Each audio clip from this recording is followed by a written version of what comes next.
Hey guys, and welcome to another brand new video. Today's video is my best new manga of 2018 video. Obviously, I didn't read every single new manga that was out this year because there were some that I just didn't really like the sound of. It didn't sound like my thing, and then there was some that I just didn't get to. But out of all of the ones that I did read, these were my favourites. These are all in no particular order. Some of them probably will not be that much of a surprise to you guys, so let's just get started. First up is Bakano. Bakano is set in New York in 1927. Our main character is Firo, and basically he is with the Camorra, which is an Italian crime syndicate distinct from the mafia, and he is part of the small Matillo family, and he basically really wants to make his mark. So we're following Firo as he's trying to do that, but there is a little bit of a supernatural twist which I personally didn't see coming when I started to read this, and I really freaking loved that. It's only 3 volumes, but I feel like all 3 volumes are really nicely paced.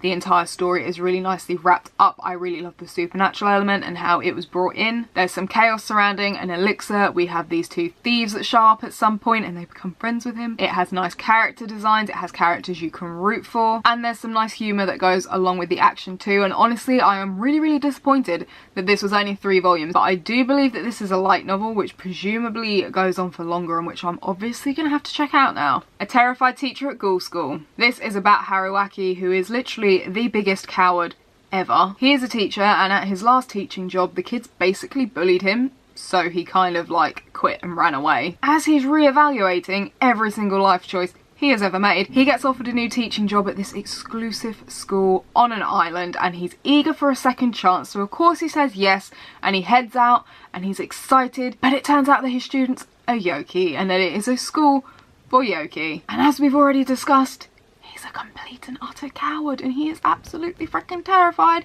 of Yoki. So of course, you know, but despite that, he does manage to stick it out, and this series is honestly completely hilarious. Yes, it can be a bit ridiculous at points, but I love getting to see all the different kinds of Yoki, and I really like the art style and how it's drawn. It is a lot of fun. There is action. There are heartwarming moments as the students kind of, you know, bond with that teacher. Even though they hate him and think he's a joke, they do still love him, and it's kind of that thing where like they're allowed to take the piss out of him but no one else is, if you know what I mean. This is one of the few slice of life kind of style manga that I will actually read because it does keep me interested. Like I said, we've got various different things going on, and there's also this kind of power that Haruaki has, and I'm still waiting to see if there's going to be more to it. I'm not sure whether the series is like leading me on and teasing it, but it's going to be nothing, or if it actually is going to be something.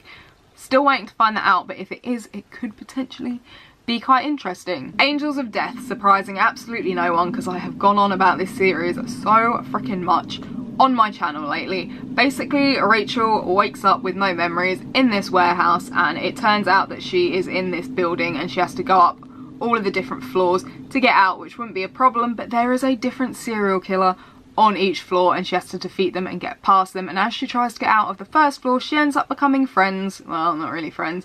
She makes a deal with Zach, who is the serial killer on the first floor, and they decide to work together to both make that way out. The character designs for this are really cute, which kind of offsets the whole, you know, murder, violence, serial killer aspect to it, and, you know, general creepiness that seeps in. I like the tone to it. I like the vibe to it with the creepiness and the unhinged killers. I liked how each floor was completely different and had a different, like a very different serial killer. Like, you know, we had Zach, who was the straightforward, I just want to stab you kind of serial killer. Then we had creepy grave boy, who, yeah, and then we had straight out psychotic prison guard Kathy. We have quite the variety of unhinged killers, believe you me. But we also have the mystery of what is the building, who made it, who set it up, what is the deal with Rachel. Yes, some of Rachel's story you can probably guess, but it does have some interesting twists as we go along. There is a nice pace to it, and there is kind of a really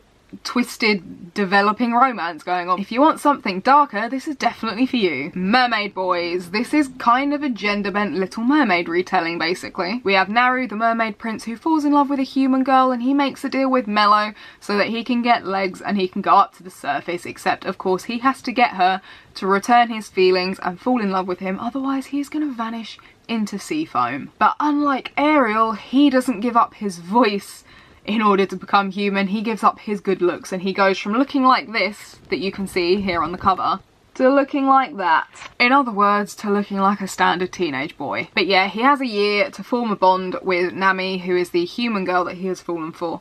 Otherwise, he vanishes into sea foam, and of course, you know, Mello is obviously up to no good. You guys know I'm completely weak for fairy tale retellings. Little Mermaid was one of my absolute favourites when I was a kid, and I am so here for gender bent Little Mermaid, and this is a lot of fun, okay? It does have some ridiculous points, like the pure amount of mermaids now that are popping up to the surface, and I'm just like, seriously, you're all gonna die at this rate. But that's beside the point. The character designs are really aesthetically pleasing. I do genuinely love the art and the colourful covers. It's got plenty of intrigue and little mysteries as you try to figure out Mello's plot, and alongside that is obviously the romance, which I think is actually really sweet. It's not in your face, it's still building up, but it does have a really nice pace to it. Wotakoi, love is hard for otaku. This is all about Narumi. She is an otaku, and when her past boyfriends have found out about her general otaku-ness, she has found herself dumped pretty freaking quickly, so she has now elected to keep that side of herself completely and utterly secret. But when she starts her new job, she bumps into her childhood friend and fellow otaku Hirotaka, and you know,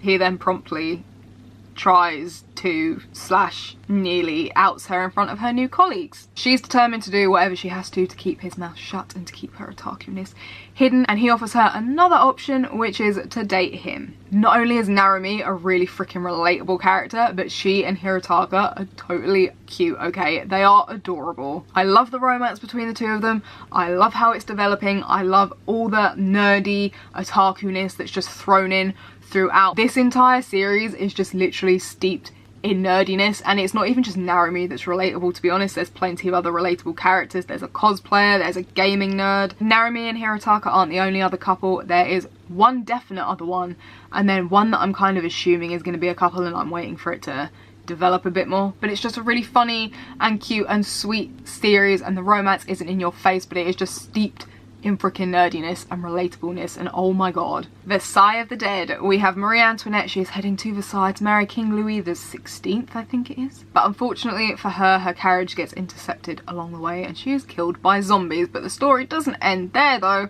because her twin brother Albert, who has been her body double for pretty much most of her life, manages to survive the attack, and he carries on to Versailles, and he basically ends up taking her place. Honestly, I was expecting this to be dark and gory, and it is, but it's actually more darker than I was expecting it to be, and it kind of takes a turn in the story just in this one volume that I really wasn't expecting, and that is really, really intriguing too, because Albert quite clearly has a very, very dark side to him. There is excellent artwork, there are interesting characters, and it is fantastically twisted history. Fairy Tale Battle Royale. Our main character, Kuninaka, is really badly bullied at school, and one day a contract magically appears that will grant her greatest wish, but obviously there is a cost. That cost being that she gets pulled into this strangely familiar world with some strangely familiar inhabitants, like, you know, Little Red Riding Hood and Alice in Wonderland. In order to restore order to this world, the fairy tale characters that we know and love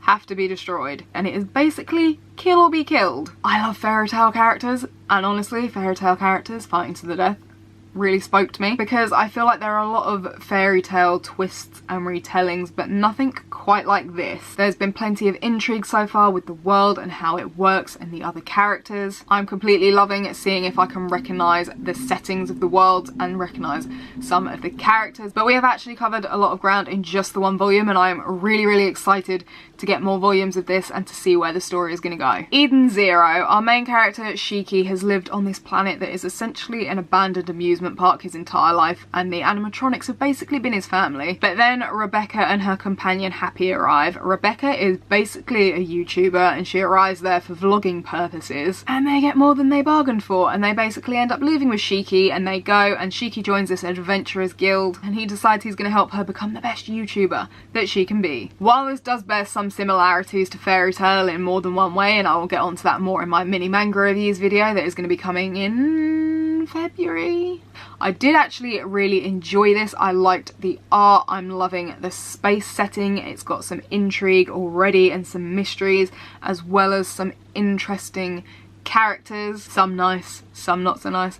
But I am intrigued to see how this series is going to do and how far it's going to go. Boarding School Juliet, we have the Academy of Dahlia, which is home to the White Cats of the West and the Black Doggies of the East. The two nations are fierce rivals themselves, and that has carried on into the school's dormitories. Juliet Persia is obviously the leader of the White Cats, and Romeo Inuzuka is the leader of the Black Doggies. Lord knows why, seeing as he never gets any respect whatsoever. Anyway, Romeo is in love with Persia and he decides that he's gonna tell her. It's hilarious, it's definitely entertaining, it is really nicely paced, there's a lot of action, there is never a dull moment, and the romance is quite cute, but I really did like that it isn't the main focus of this series. And we've actually got lots of other stuff going on and lots of fun characters being brought in. I am intrigued to see how far this is going to go and how long it can go on for, as well as seeing how they're gonna handle the whole ending that happens to Romeo and Juliet. It is a manga, so I'm curious to see if they'll actually do that part or if they'll twist it some way, but I guess we'll see. So those have been my favourite new manga of 2018. I hope you guys have enjoyed this video, and let me know down below what was your favourite new manga of 2018. I will link all of my social media down below so you can come and chat to me on Twitter, or you can go and check out the reviews for these manga on my blog. For more similar content, feel free to hit that subscribe button, and I will see you guys next video.